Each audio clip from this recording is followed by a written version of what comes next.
My parents deeded their home as a wedding gift to my sister, while I funded their mortgage for 5 years. Weeks later, they tried to hijack my cabin, so I locked them out. Then the police called. They say that blood is thicker than water, but in my experience, blood is also much harder to wash out when it has been used to stain every single thing you have ever worked for. My name is Hazel. I am 29 years old, and if you saw me on the street today, you would probably see a successful woman. I am a marketing director. I dress well, I speak with confidence, and I carry myself like someone who has her life completely under control. But for the last 5 years, that image has been a lie. It was a mask I wore to hide the fact that I was drowning. For half a decade, I have been the invisible foundation holding up a house that was never meant to be mine. I have sacrificed my sleep, my health, my savings, and my own dreams to pay a debt that I did not owe. I did it because I believed in family. I did it because I was the eldest daughter, and in my world, that meant I was the one who caught everyone when they fell. I thought that by saving my parents from the brink of ruin, I would finally earn the one thing I had been chasing since I was a little girl, their respect. I was wrong. I was so incredibly wrong. My husband, Carter, who is 31, saw the truth long before I was willing to admit it. He watched me bleed myself dry for people who only saw me as a walking bank account. And on a warm Saturday afternoon, at the wedding of my younger sister, Ivy, the truth finally came out in the most brutal, public, and humiliating way possible. They took the roof I paid for, the walls I kept standing, and they wrapped it up in a shiny ribbon to give to the one person who has never had to work for a single thing in her life. This is not just a story about a house. It is a story about how far a good daughter will go before she finally snaps. To understand the sheer magnitude of the betrayal that happened at that wedding, you have to look back at the years that led up to it. My sister Ivy and I are only 4 years apart, but we might as well have grown up in different universes. Ivy is 25 now, and she is the kind of woman who walks into a room and expects the air to get out of her way. She has always been the golden child, the perfect, delicate princess who needed to be protected from the harshness of the world. I was the glass child. It is a term people use for the sibling of someone with high needs, but in our house, Ivy's only need was to be the center of attention. My parents, for reasons I will never fully comprehend, decided very early on that I was the strong one, the capable one. And because I was capable, I didn't need their praise. I didn't need their time. And I certainly didn't need their money. I remember a specific Tuesday when I was 16. I had been working at a local diner after school, standing on my feet for 6 hours, smelling like old fryer oil and floor cleaner. I was saving every nickel of my tips to buy a dress for my junior prom.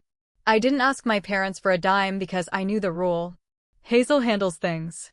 I finally saved up $65 and found a dress on a clearance rack. I was so proud. I brought it home and showed my mom, expecting her to at least say it was pretty. She barely looked up from the magazine she was reading. "Oh, that's nice, Hazel," she said. "You always have such a good eye for a bargain." Then, 5 minutes later, Ivy walked in. She was 12 at the time, and she was crying because she wanted a specific pair of designer sneakers that all the popular girls were wearing. They cost $200. My mother immediately dropped everything, pulled Ivy into a hug, and told her not to worry. She reached for her purse and handed Ivy her credit card. "We want our special girl to feel confident, don't we?" she said, looking right past me. That was the pattern. If I succeeded, it was expected. If Ivy breathed, it was a miracle.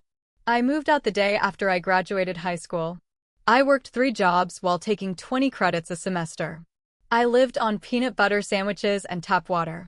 I put myself through college and worked my way up from a junior copywriter to a marketing director by the time I was 27. My parents never saw the struggle. They only saw the result.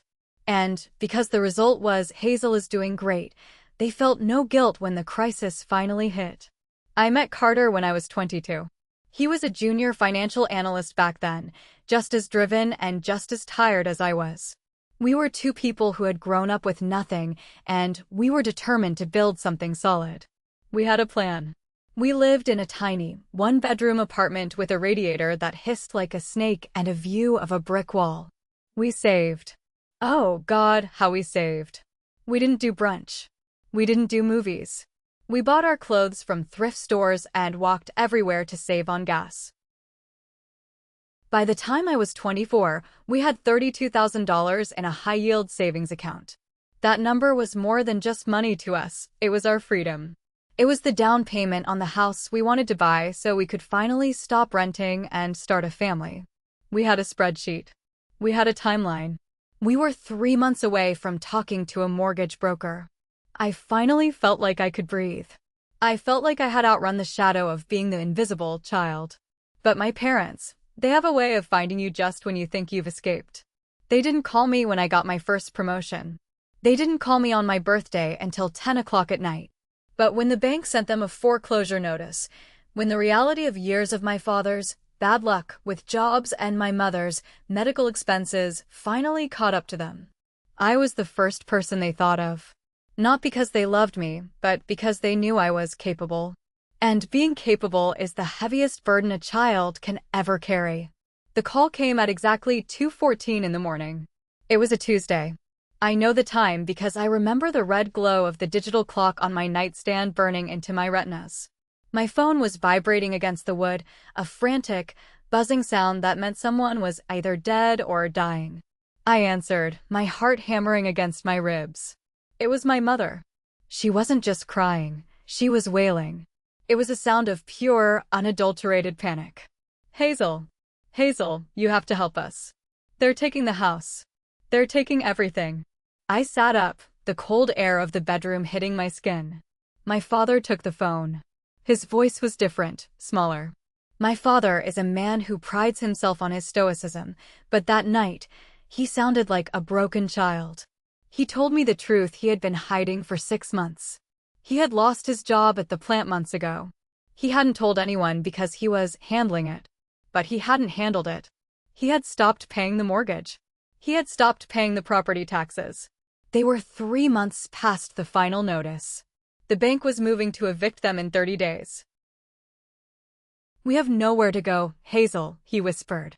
Ivy is still in grad school. We can't tell her this. It would ruin her focus. She's so sensitive, you know how she is. But you're doing so well.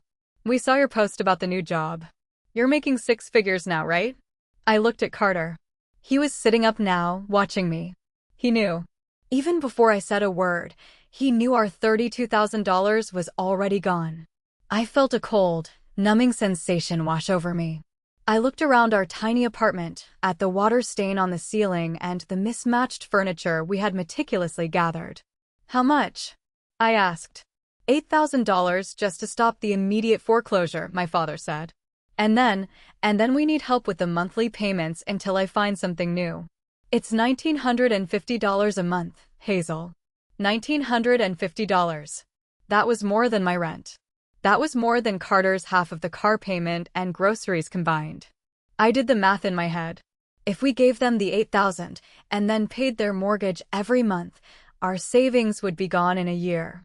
Our dream of a house would be pushed back by 5, maybe 10 years. Carter took my hand. He didn't tell me no. He knew that if I let my parents go homeless, I would never forgive myself. He knew the eldest daughter script better than I did. He whispered, "Do what you have to do, Hazel. We'll figure it out." I told my father I would send the money. I heard him let out a sob of relief. "Thank you, Hazel. You've always been our rock. We'll pay you back, I swear. Every penny. As soon as I'm back on my feet." I believed him. That is the pathetic part. I actually believed that this was a temporary crisis. I didn't realize that I was handing them a blank check and my own future. The next morning, I walked into the bank and transferred $8,000. I felt a physical ache in my chest as I watched the balance in our home fund drop. It felt like I was watching a fire consume the blueprints of the life Carter, and I had worked so hard to design. My parents didn't call to thank me the next day. They called to ask if I could also cover the electric bill because it was about to be shut off. And because I had already said yes to the big thing, it felt impossible to say no to the small thing. I was officially the benefactor of a life I didn't get to live. I was the marketing director who was secretly broke, all to keep a golden child from having to worry about where her parents were sleeping. 1 year turned into 2. 2 years turned into 5. My father never found another good job.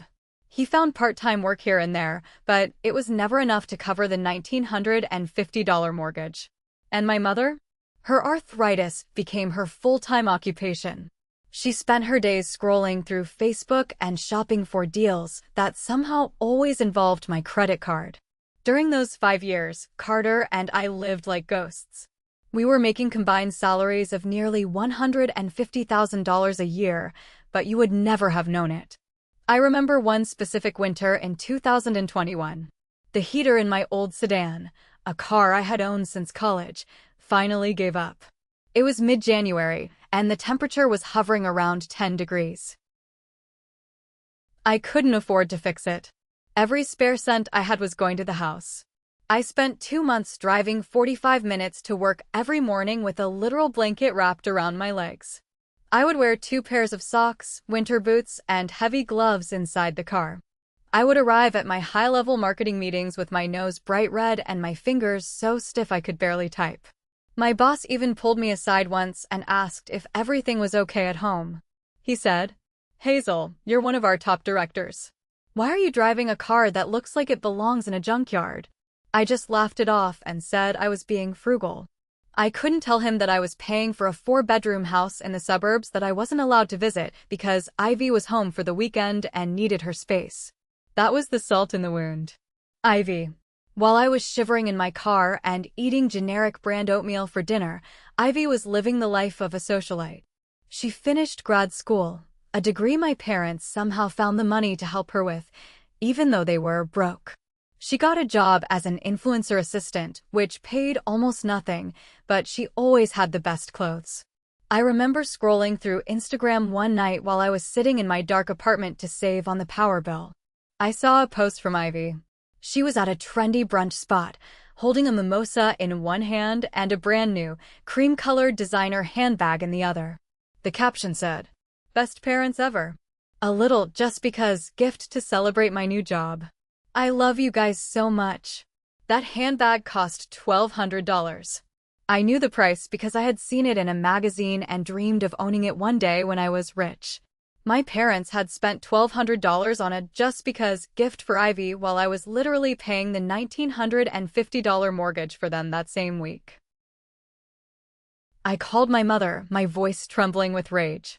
"Mom, I saw Ivy's post. How can you afford to buy her a designer bag when I'm the one paying the bank every month? I'm driving a car with no heater." My mother's voice went cold immediately. "Oh, Hazel, don't start with the jealousy again. It's so unbecoming. We got that bag on a massive discount. It was practically free. And besides, Ivy has had such a hard year with the breakup and the job hunt. She needs a little sunshine in her life. You're so successful, you don't understand what it's like to struggle like she does." I almost choked on my own spit. I don't understand what it's like to struggle? I was the one struggling. But in their eyes, because I was capable, my struggle didn't count. My pain was invisible because I didn't perform it for them. I just handled it. Carter and I finally got married in 2023. We didn't have a wedding. We couldn't. We went to the courthouse on a Tuesday morning during our lunch break. I wore a white dress I bought on Amazon for $30.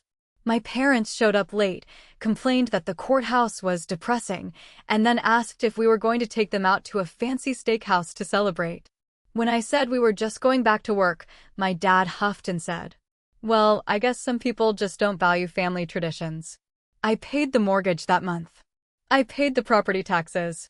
I paid the insurance. I was the silent owner of a home I didn't have a key to. I told myself it would be worth it one day.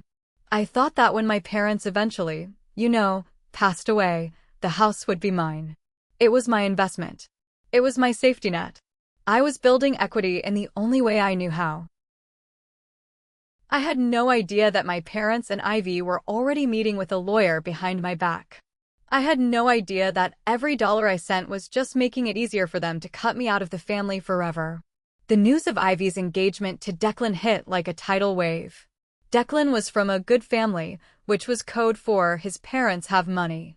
Suddenly, the parents who couldn't afford a heater for my car were talking about a wedding at a historic estate. I tried to stay out of it. I really did. I just kept my head down and kept making those $1,950 payments. But as the date got closer, the pressure began. Hazel, you're the maid of honor. You have to help with the flowers. Hazel, the catering deposit is due and we're just a little short this month. By the time the big day arrived, Carter and I were exhausted. But we wanted to be the bigger people. We had both received substantial bonuses at work, and for the first time in years, we felt like we were finally getting ahead. We decided to do something huge. We decided to give Ivy a gift that would change her life. We withdrew $10,000 in cash. We put it in a thick, cream-colored envelope. We thought, maybe this is how it ends. We give her this gift, she starts her new life, and my parents finally realize that I am the one who has been there all along. We pulled up to the venue, a sprawling, white-pillared mansion surrounded by manicured gardens. It looked like something out of a movie. I looked at my reflection in the car window. I was wearing a dress I had owned for 4 years. Carter was in a suit that was a little too tight in the shoulders. We looked like the poor relatives at a royal gala. As we walked toward the entrance, I saw my parents. They were standing on the grand staircase, greeting guests. My mother was wearing a gown that must have cost $3,000. My father was in a custom tuxedo. They were beaming. They looked rich. They looked like they didn't have a single care in the world. I felt a sharp, familiar pain in my gut. I reached into my purse and felt the weight of the $10,000 envelope. I looked at Carter. He looked as uncomfortable as I felt. "Let's just get through this," he whispered. "For the family." I nodded, forced a smile onto my face, and stepped into the lion's den. I didn't know that within 2 hours, that $10,000 envelope would be back in my purse, and I would be driving away from these people for the rest of my life. The reception was a blur of expensive champagne and forced small talk. I sat at the head table, right next to Ivy, who didn't say more than 3 words to me the entire night. She was too busy basking in the attention of Declan's wealthy friends. When it was time for the speeches, the room went quiet. The best man told a few jokes. The maid of honor, me, gave a short, polite speech about new beginnings. I kept it professional. I didn't mention the mortgage. I didn't mention the car with no heater. Then my parents stood up. They walked to the center of the dance floor, and the spotlight hit them. My mother took the microphone first. Her voice was thick with emotion. "We want to thank you all for being here to celebrate our beloved daughter, Ivy," she said. There was a weird, sharp emphasis on the word beloved. It felt like a pointed finger. My father nodded, taking the mic, watching Ivy grow into the woman she is today. The grace, the beauty, the perfection. It has been the greatest honor of our lives. She has always brought so much light into our home. She is our everything. I looked down at my plate. I felt Carter's hand grip mine under the table. His knuckles were white. He knew how much those words stung. I had been the one keeping the light on in their home for 5 years, but Ivy was the one who got the credit for the glow. Then, my mother reached into her bag and pulled out a thick, leather-bound folder. "Jake, Ivy, we wanted to give you something to truly start your life together," she said, her voice rising with excitement. "Something that represents the legacy of this family." The room went so quiet you could hear the ice melting in the glasses. I felt the air leave my lungs. I knew that folder. I had seen it on my father's desk years ago. It was the deed to the house. My mother opened the folder and held up the legal documents for the entire room to see. "We are giving you our family home as a wedding gift," she announced. "The deed is now in your names, Ivy and Declan. It is yours, free and clear." The room exploded. People were standing up, cheering, clapping, and whistling. Ivy let out a theatrical gasp and threw her arms around my parents, sobbing into their shoulders. Declan was laughing, shaking my father's hand. I sat there, frozen. I felt like I had been plunged into a tank of ice water. Free and clear? It wasn't free. I was the one paying for it. I had paid nearly $120,000 over the last 5 years to keep that house from being taken by the bank. I had sacrificed my own home, my own comfort, my own youth to protect that asset. And they just gave it away. They didn't ask me. They didn't tell me.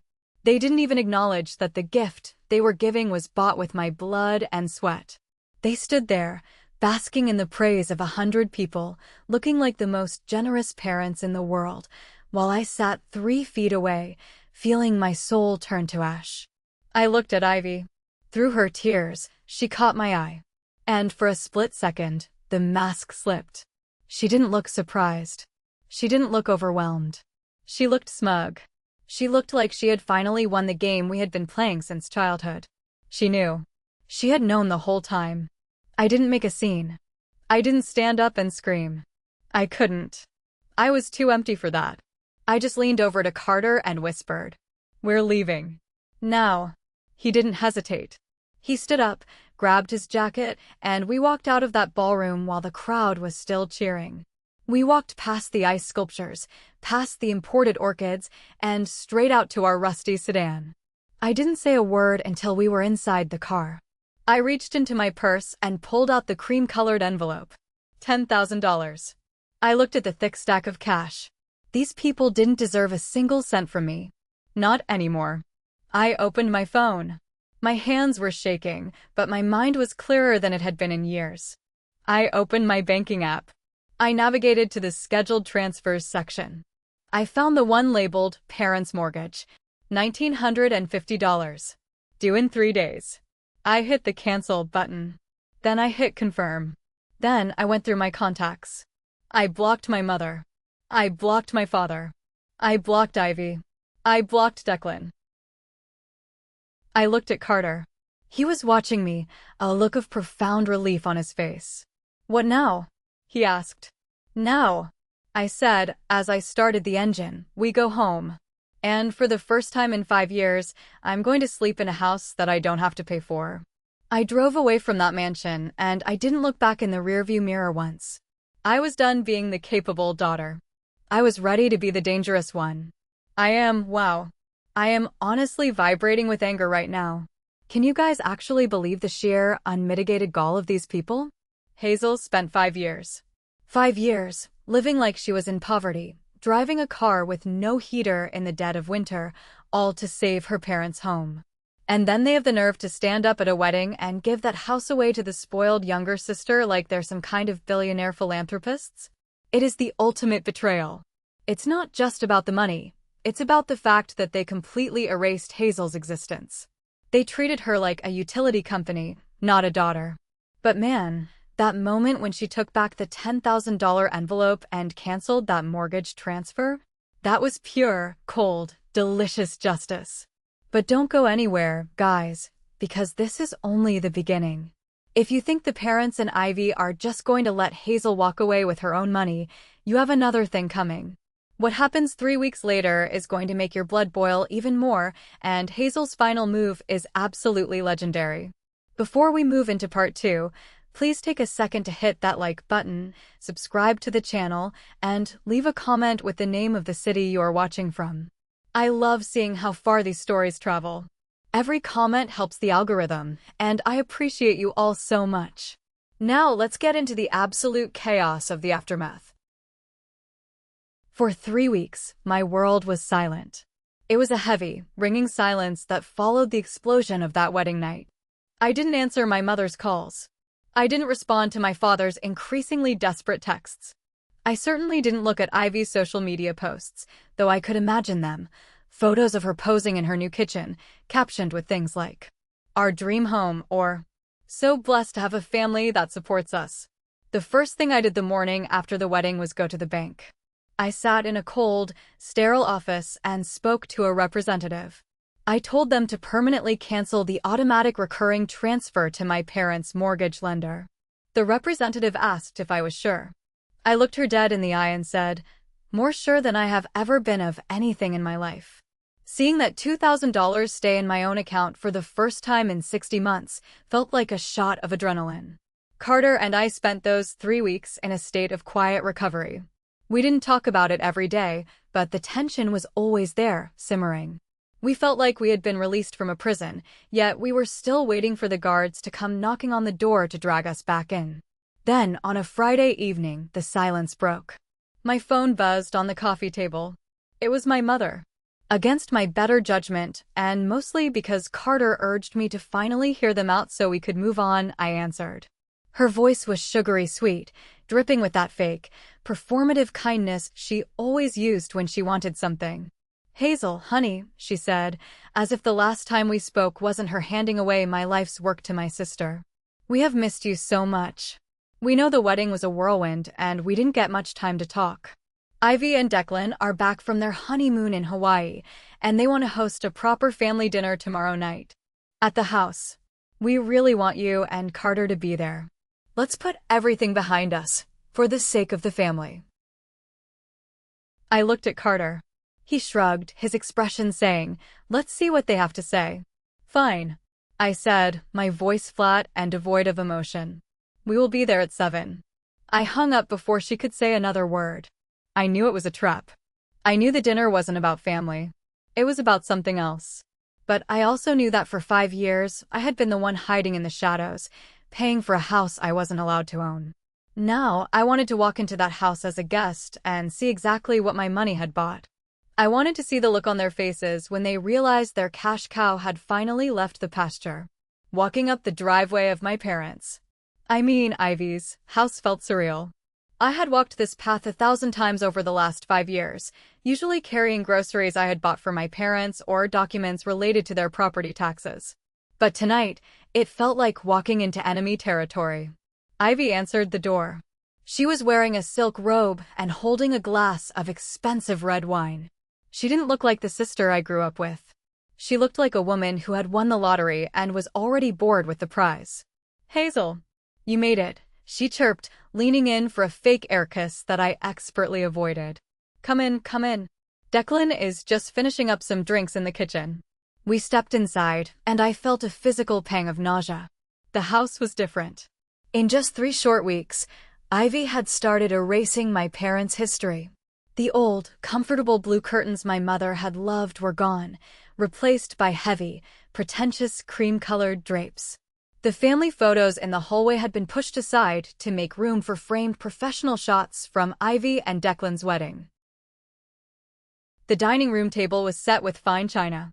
My parents were already seated, looking a bit out of place in the house they no longer owned. My dad stood up to give me a quick, awkward hug. He smelled like the cheap cigars he took up whenever he was stressed. My mother was beaming, acting like she was the hostess of a grand gala. The first hour of dinner was an endurance test. We had to listen to Ivy and Declan describe their honeymoon in excruciating detail. They talked about the 5-star resorts, the private boat tours, and the luxury shopping. Every time they mentioned a price tag, I felt Carter's leg brush against mine under the table. He was doing the math. The cost of their honeymoon could have covered 3 months of the mortgage I had been paying. Ivy kept referring to the house as my kitchen or our dining room. My parents just nodded along, looking like 2 people who had just realized they were guests in their own lives. They seemed smaller somehow, less radiant than they were at the wedding. Finally, as the dessert plates were being brought out, the atmosphere shifted. The lighthearted chatter about Hawaii died down. My mother cleared her throat and looked at my father. He looked down at his plate.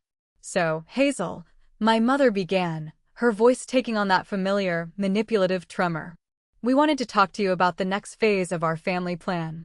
Now that Ivy and Declan are settled and starting their lives together, well, they really need their privacy." I set my fork down slowly. I didn't say a word. I just watched her. "And your father and I, we realized that this house is just too big for the 4 of us," she continued. "It's not fair to the newlyweds to have us underfoot all the time." "So, where are you planning to live?" I asked, my voice as cold as ice. My parents exchanged a long, nervous look. Ivy suddenly became very interested in her wine glass. "Well," my mother said, leaning forward with a hopeful smile, "we've been thinking about it, and we've decided that we are going to move into your vacation cabin on Pine Ridge Road. It's the perfect size for us, and it's so peaceful. It's really the best solution for everyone." The silence that followed my mother's statement was so thick you could have cut it with a knife. I felt a slow, burning heat crawl up my neck. My vacation cabin. Let me get this straight. I said, my voice dangerously quiet. You gave away the house that I've been paying the mortgage on for 5 years, without telling me. You gave it to the daughter who hasn't contributed a single cent. And now, because you've realized that your golden child doesn't actually want you living in the house I paid for, you think you're just going to move into my private property? My cabin? Tessa. I mean, Hazel. Be reasonable, my father said, using my name like he was trying to calm a frightened animal. Where else are we supposed to go? We can't afford a rental right now, and we've already signed the house over to Ivy. That is not my problem. I snapped. I felt 5 years of suppressed rage finally bubbling to the surface. That cabin is mine. I bought it with my own money. Money I managed to save despite being your personal bank. Carter and I bought that place at a foreclosure auction when it was literally falling apart. Do you remember that summer? No, of course you don't. You were too busy taking Ivy on a graduation trip to Europe. I looked at Ivy, who was now scowling at me. Carter and I spent every single weekend for 2 years at that cabin. I continued. We scraped lead paint off the walls until our fingers bled. We hauled bags of concrete in the pouring rain to fix the foundation. We slept on the floor in sleeping bags because we couldn't afford furniture. That cabin isn't just a building to me. It is the only thing in this world that I truly own. It is my sanctuary. Oh, don't be so dramatic, Hazel. Ivy chimed in, rolling her eyes. It's not like you use it every day. It sits empty most of the time. Why are you being so greedy? Mom and Dad need a place to stay. You have so much, and they have nothing. They have nothing because they gave everything to you. I shouted, standing up so quickly my chair screeched against the hardwood floor. They gave you my 5 years of work. They gave you my sacrifices. And you're sitting there in a house I paid for, drinking wine I probably funded, calling me greedy? Hazel, please.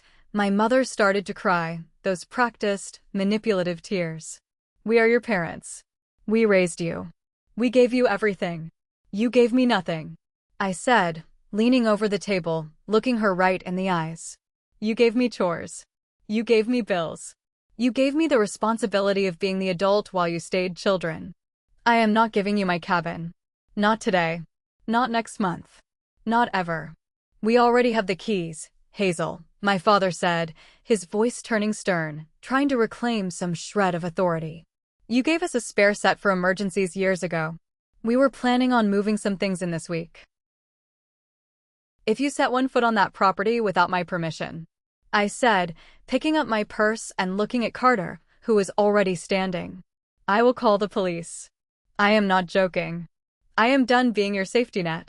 Figure it out yourselves. We walked out of the house, leaving the sounds of my mother's wailing and Ivy's indignant shouting behind us. As we got into the car, my hands were shaking so hard I couldn't put the key in the ignition. Carter took them in his. I'm so proud of you, he whispered. I wasn't proud. I was just empty. I knew this wasn't over. My parents had spent 29 years ignoring my boundaries. They weren't going to start respecting them now. The next 2 weeks were the most peaceful weeks of my entire adult life. I had blocked Ivy, my parents, and even some of their flying monkey relatives who had started calling me to tell me I was heartless. I focused on my work. I focused on Carter. I even started looking into vacation packages for a real honeymoon, something we had never been able to afford. But I wasn't naive. I knew my parents. I knew they viewed my no as a temporary obstacle rather than a final answer. That is why I had spent $300 on a high-end, wireless security system for the cabin. It had motion-activated cameras at every entrance and a direct link to my phone. It was a Tuesday afternoon, around 2 o'clock. I was in a marketing meeting presenting a new campaign strategy when my phone, which was sitting face up on the conference table, buzzed aggressively. Notification from Safeguard Security, motion detected at front porch. Notification from Safeguard Security, front door opened. My heart skipped a beat. My stomach dropped into my shoes. I excused myself from the meeting, ignoring the confused looks from my colleagues, and ducked into an empty break room. I opened the app and clicked on the live feed. There they were. My mother and father were standing on the porch of my cabin. My father was holding the spare emergency key I had given them 3 years ago when we had a plumbing leak. They weren't just visiting. Behind them, the driveway was packed. My father's old sedan was there, the trunk popped open and overflowing with boxes. Behind it was a small U-Haul trailer. They were moving in. I watched the screen, my breath coming in shallow gasps. My mother was gesturing toward the windows, probably deciding where her furniture would go. My father started dragging a heavy suitcase toward the door. They looked so casual, so entitled. They truly believed that if they just showed up and established residency, I wouldn't have the heart to kick them out. They were wrong. I didn't call them. I didn't text them. I didn't give them a chance to explain or bargain. Instead, I tapped the button in my app to call the local police department in the town where the cabin was located. "This is Hazel Wilson," I said, my voice steady despite the adrenaline coursing through my veins. "I am the owner of the property at 112 Pine Ridge Road. I am looking at my security cameras right now, and there are 2 individuals breaking into my home. No, they do not have permission to be there. Yes, I want to press charges for trespassing." The dispatcher told me they were sending a cruiser immediately. I called Carter. "They're at the cabin," I said. He didn't ask questions. He just said, "I'll meet you at the car." The drive to the cabin usually takes about an hour and a half, but I think we made it in 70 minutes. I spent the entire drive staring at the live feed on my phone. 10 minutes after I called, a white and blue police cruiser pulled into the gravel driveway. I watched as Officer Donovan stepped out of the car. I watched my parents' faces change from smug satisfaction to pure, unadulterated shock. My mother started waving her arms around, pointing at the cabin, probably telling the officer that it was her daughter's house and there was a misunderstanding. I saw the officer shaking his head, keeping his hands on his belt. He didn't let them inside. He made them sit on the porch steps. By the time Carter and I pulled up, the scene was tense. My parents looked like 2 wilted flowers in the sun. They saw our car and my father stood up, his face red with anger. "Hazel, tell this man to leave," he shouted as I stepped out of the car. "He's treating us like criminals." I didn't even look at him. I walked straight up to Officer Donovan. "Thank you for coming, officer," I said, handing him my ID and the digital deed to the property on my phone. "I am the sole owner of this house." These people were told explicitly, in front of witnesses, that they were not allowed to be here. "Miss, they claim they have a key," the officer said, looking between us. "They stole that key," I said, looking directly at my mother. "It was given to them for emergencies only. Moving yourself into my home against my will is not an emergency. It's a crime." Officer Donovan, along with a second officer who had arrived shortly after, looked at my parents. "Folks, you heard the lady," the officer said. "You don't have a lease. You don't have permission. You need to pack your things and leave this property immediately." "Hazel, you can't be serious," my mother shrieked, standing up and trying to grab my arm. I stepped back, and Carter moved in front of me like a stone wall. "You are making us homeless. After everything we did for you. We have nowhere else to go. Ivy said her house is too small." "Then tell Ivy to buy you a tent," I said, my voice cold and hard. "Because you are not staying here." The next hour was a blur of chaos and humiliation. My father tried to argue that they had rights, but the officers weren't having it. They stood over my parents while they were forced to reload every single box and suitcase back into the sedan and the trailer. It was pathetic to watch. These were the people I had looked up to, the people I had gone into debt for, and here they were, being evicted from a house they never owned by the daughter they never loved. I had already called a 24/7 locksmith while we were on the highway. He arrived just as my parents were finishing the last of the heavy lifting. The sound of the power drill echoing through the quiet woods as he replaced the deadbolts felt like music to my ears. One by one, the locks were changed. The emergency key my father held was now nothing more than a useless piece of scrap metal. "Where are we supposed to go, Hazel?" my father asked, his voice finally breaking. "We have the trailer. We have nowhere to unburden it." I pulled a piece of paper out of my purse. "I've paid for a 1-month rental at the Safe Store facility 5 miles down the road," I said, handing him the receipt and the gate code. I paid for it with the money I saved by not paying your mortgage this month. Your junk can go there. As for you, I don't care. Check into a motel. Go back to Ivy's. Sleep in your car. It's not my problem anymore. Tessa, my mother sobbed, using my childhood nickname in a last-ditch effort to trigger my guilt. Please, we're your parents. You stopped being my parents the second you decided that my life was worth less than Ivy's wedding gift. I said. Officer Donovan stayed until my parents finally pulled out of the driveway. My mother was crying in the passenger seat, and my father looked like a man who had finally realized the world didn't owe him a living. Do you want to press formal charges, Miss Wilson?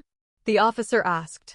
They broke in using a key, so it's a bit of a gray area, but we can definitely file a report for trespassing.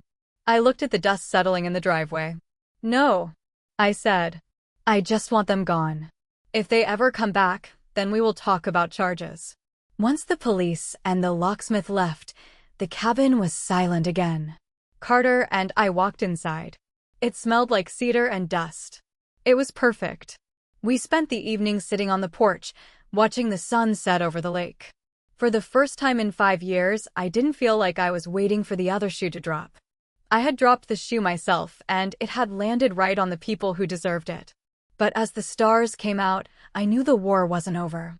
My mother had one weapon left in her arsenal, and she was the type of person who would rather burn the whole world down than admit she was wrong. She was going to go to the one place where she always won, the court of public opinion. The attack came exactly 48 hours later. I was sitting at my desk at work when my phone began to overheat from the sheer volume of notifications. I didn't even have to open Facebook to know what had happened. My mother had posted a public update. I opened the app and there it was, a long, rambling, tear-stained post. She had included a photo of herself and my father sitting on their suitcases at the police station, looking like refugees.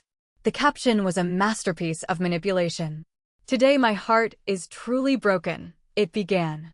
After 30 years of sacrifice, after giving our children everything we ever had, we have been cast out like trash. Our eldest daughter, Hazel, had us removed from her property by the police. We are currently homeless, living out of a motel, while she sits in her luxury vacation home. We never thought we would see the day when our own blood would treat us like common criminals. Please pray for us. The comments were a bloodbath. How could she do that? Hazel always was a cold child. This is elder abuse. Someone should call her employer. My aunts, my cousins, even people I hadn't spoken to since high school were chiming in, calling me a monster. For a second, the old Hazel, the glass child, wanted to curl up and die. But then I looked at the photo again. I looked at their homeless faces and remembered the $10,000 I had taken back from the wedding. I remembered the 60 months of mortgage payments. I didn't delete her post. I didn't hide. I spent 2 hours gathering my exhibits. I posted my response directly in the comments of her post. I didn't use emotional language. I used facts. Since my mother has chosen to make our private family matters public, I feel the need to provide the context that was conveniently left out of this post, I wrote. I then listed everything. Point 1. I have paid my parents' mortgage for the last 5 years, totaling over $120,000, to prevent the foreclosure they caused through financial mismanagement. Point 2. 3 weeks ago, without my knowledge, my parents deeded that house, the one I paid for, to my sister Ivy as a wedding gift. Point 3. My parents tried to move into my private cabin without permission after I explicitly told them no, using a stolen emergency key. Point 4. My sister Ivy, who now owns a 4-bedroom home thanks to my money, refused to let our parents live with her. I finished by attaching a blurred screenshot of my bank transfers to the mortgage company from the last 5 years. I am not a monster, I concluded. I am a daughter who finally stopped allowing herself to be robbed. If you are truly concerned about my parents' well-being, I suggest you ask Ivy why her guest room is empty. The silence that followed my post was deafening. One by one, the hateful comments stopped. The likes on my mother's post began to disappear. The truth was a nuclear bomb, and I had just pressed the button. The fallout from my truth bomb was swifter than I expected. Within 24 hours, the public sympathy for my parents evaporated. My Aunt Sarah called me, not to yell, but to apologize. She said, "Hazel, we had no idea you were paying their bills. We all thought they were doing fine. Why didn't you say anything?" I told her, "Because I was trying to be a good daughter. But that job is officially vacant." The real karma, however, didn't come from me. It came from the golden child herself. 2 days after the Facebook post, my cousin Leah called me with the play-by-play. Apparently, after the motel bill became too much, my parents showed up at Ivy's house with their U-Haul trailer again. They figured that since the public now knew Ivy had the house, she would be forced to take them in to save face. But they forgot one thing. They had raised Ivy to be exactly like them. Selfish, entitled, and completely devoid of empathy. Leah told me that Ivy didn't even let them past the front porch. She told them that she and Declan were trying to start a family and that having stressed-out parents around would ruin the vibe of their new home. She actually told our mother that she should have saved more money instead of relying on Hazel. The irony was delicious. The monster they had created had finally turned on its masters. My parents are now living in a cramped, one-bedroom apartment on the bad side of town. My mother had to take a full-time job as a greeter at a big-box retail store at 62 years old. My father is working security shifts at a warehouse. They are finally learning what it feels like to pay their own way, and from what I hear, they hate every second of it. Last night, I checked my voicemail. There was one message from my mother. Her voice sounded small, broken. "Hazel," she whispered. "We made a mistake. A big one. We shouldn't have given the house away. We should have talked to you. We are so tired, honey. Please, can we just talk?" I listened to the whole message. I felt a tiny pang of sadness, a ghostly remnant of the girl who used to want their love more than anything. But then I remembered the freezing car in December. I remembered the ice sculptures at the wedding. I didn't call her back. I tapped the screen and hit delete. Carter and I are finally buying our own house next month. A real house. With a yard and a room for a nursery. We paid for it ourselves, with the money we stopped giving away. Sometimes, being the good daughter means knowing when to stop being a doormat. I am not the invisible workhorse anymore. I am finally just Hazel. And that is more than enough. So, what do you guys think? Am I the villain for letting the police escort my own parents off my property? Should I have been more family-oriented and let them stay in my cabin, or did they finally get exactly the karma they spent 30 years building for themselves? And what about Ivy? Is she the true villain of the story, or just a product of her parents' obsession? I am really curious to hear your thoughts on this one. This kind of family entitlement is more common than people think, and I want to know how you would have handled that wedding announcement. Thank you so much for watching the conclusion of this story. If you found yourself cheering for Hazel, make sure to hit that like button and subscribe to the channel so you never miss another wild Reddit drama story. Every single subscription helps us grow and keep bringing these stories to life. Don't forget to leave your verdict in the comments below. I read every single one of them. I'll see you in the next video.